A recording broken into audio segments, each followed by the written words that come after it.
Bonjour, on se retrouve pour un nouvel épisode de Paroles d'affranchi, le podcast dédié à la liberté. Moi c'est Quentin et à travers ce podcast, je me propose d'aider toutes celles et ceux qui veulent s'affranchir de ce mode de vie qui nous est imposé en répondant à toutes vos questions. Aujourd'hui, je vais répondre aux questions de Nathalie qui m'a posé beaucoup de questions sur l'isolation de mon fourgon aménagé. Je vais vous expliquer la méthode des 3 L pour bien isoler son fourgon. Je vais donner un retour d'expérience de bientôt 3 ans de vie dans mon fourgon. Et je vais vous donner d'autres astuces, comment éviter un frein vapeur et d'autres petites astuces comme ça. Si vous aussi, vous avez des questions à me poser concernant les modes de vie alternatifs, l'autonomie, la désobéissance, le minimalisme, la simplicité, le voyage, n'hésitez pas. Vous pouvez pour ça me contacter à quentinauty@hotmail.com. Vous pouvez me laisser un commentaire aussi sous ce podcast ou mieux encore, vous pouvez me laisser un message vocal. Le lien est dans la description de la vidéo. Je trouverais ça sympathique. Je prendrai en priorité les messages vocaux. Je trouve que ça pourrait faire des podcasts un peu plus vivants. Donc aujourd'hui, je réponds à Nathalie. On va parler de fourgon aménagé. Je vais commencer par vous expliquer un petit peu la méthode des 3 L qui permet de bien isoler son fourgon. C'est la méthode que j'ai choisie. Pourquoi 3 L ? Parce que liège, laine, lambris. C'est comme ça que j'ai isolé mon fourgon.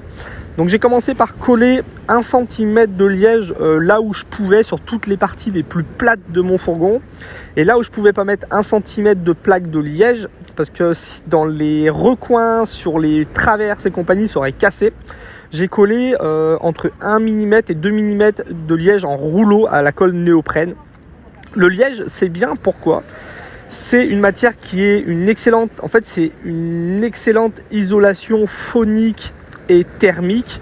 Donc ça va éviter le bruit, par exemple, quand il pleut et que les gouttes tapent contre la tôle, ça peut faire du bruit. Le liège, ça marche très bien pour ça. C'est une excellente isolation aussi thermique. Ça va éviter que la chaleur rentre, que le froid ou le chaud rentre dans le fourgon et que le froid ou le chaud sorte du fourgon. Mais en plus de ça, ce qu'il y a de bien, c'est que ça permet, vu qu'on peut le coller directement contre la tôle, ça permet d'éviter la condensation en évitant un choc thermique. Et on le sait, dans beaucoup de fourgons, c'est le gros problème, la condensation. Le liège, ça marche très bien pour ça. Si on colle du liège de partout sur son fourgon, ça élimine la condensation due au choc thermique entre l'extérieur, la tôle et l'intérieur du fourgon. En plus de ça, le liège c'est imputrescible, donc ça va pas moisir avec le temps. Et c'est aussi un matériel qui est très dur à s'enflammer. Donc niveau sécurité dans un fourgon, c'est très bien aussi. Après avoir mis du liège, j'ai mis de la laine de mouton, donc 5 cm à peu près de laine de mouton. Des fois, elle était il y avait un peu plus de place, donc elle a pris un peu plus de place, elle pouvait faire 5, 6, 7 cm. Et des fois, elle était un peu plus compacte, donc je l'ai séparée un peu en deux pour en mettre juste 2-3 cm parce qu'il y avait moins de place. La laine de mouton, c'est pareil, c'est un excellent isolant isolant thermique. En plus de ça, la laine du mouton, ça régule très bien l'humidité et ça va être aussi imputrescible et très difficilement inflammable. Donc niveau sécurité, niveau confort, la laine de mouton, c'est très bien. Et après ça, j'ai mis 5 mm de bois, j'ai mis du lambris un peu de partout dans le fourgon. Le lambris, c'est bien parce que c'est facile à installer, ça coûte pas cher, on peut faire plein de motifs de déco, on peut le teinter, on peut le peindre. Et le bois, c'est aussi quelque chose qui isole très bien, c'est un matériel naturel aussi. Donc quand on est dans un fourgon aménagé fermé dans cette boîte, que ce soit un fourgon, un van ou un camping-car, c'est important d'avoir des matériaux naturels. Donc le liège, la laine de mouton et le bois, c'est des matériaux naturels qui respirent, qui travaillent avec le temps. Donc vraiment, c'est des bons matériaux pour isoler son camion. On va isoler pour le son, pour la chaleur, on va casser l'humidité. La laine de mouton va réguler l'humidité, le bois va finaliser tout ça, apporter une belle finition tout en continuant d'isoler. Et le bois aussi, c'est vivant, ça va laisser passer l'humidité, ça va laisser passer un petit peu l'air, donc ça, on va pas être dans quelque chose de trop hermétique. Retour d'expérience après 3 ans de vie dans notre fourgon aménagé, on est vraiment satisfait en fait.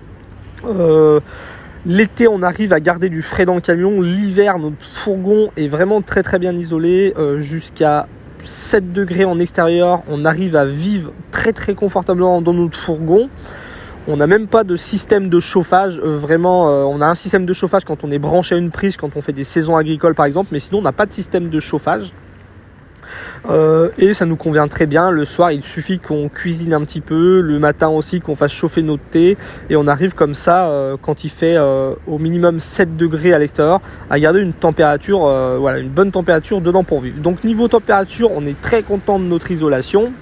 Niveau condensation aussi, donc vraiment on peut donner un bon retour d'expérience, et pourtant on n'a pas de frein vapeur.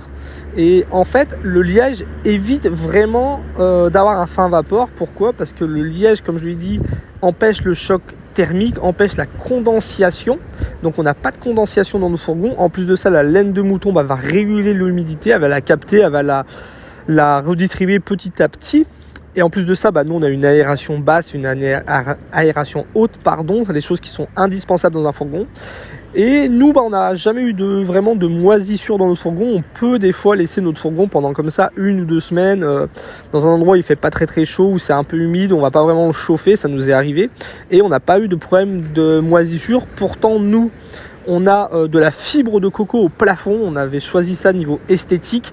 C'est quelque chose qui s'avère moisir très très facilement. Ça nous est arrivé d'avoir quelques taches pas vraiment des taches, mais de l'apparition de petites mousses de moisis. On a frotté ça avec une brosse, c'est parti dans des conditions vraiment extrêmes quand on chauffait pas le camion, qu'il faisait froid. Parce que par exemple, on avait été habité quelques semaines dans la famille par exemple. Et c'est une bonne façon de voir si le camion est bien aéré, bien isolé et tout, cette fibre de coco. C'est pas une bonne idée d'en mettre dans son fourgon, mais ça a permis de voir que notre fourgon ne moisit pas et qu'il y a une bonne gestion de l'humidité et de la chaleur. Donc voilà un petit peu pour le retour d'expérience. Nathalie, elle m'a posé aussi pas mal de questions sur comment isoler un petit peu son fourgon. Est-ce que la laine de mouton se travaille facilement ? Alors oui, la laine de mouton, c'est agréable à travailler, ça gratte pas. On peut la diviser en deux. Si on achète un rouleau de 5 cm d'épaisseur, c'est facile de diviser le rouleau en deux pour faire du 2-3 mm d'épaisseur. Donc c'est une très très bonne matière, la laine de mouton, surtout c'est quelque chose de naturel. On sait qu'on va respirer dans nos fourgons, c'est important d'avoir des matériaux naturels.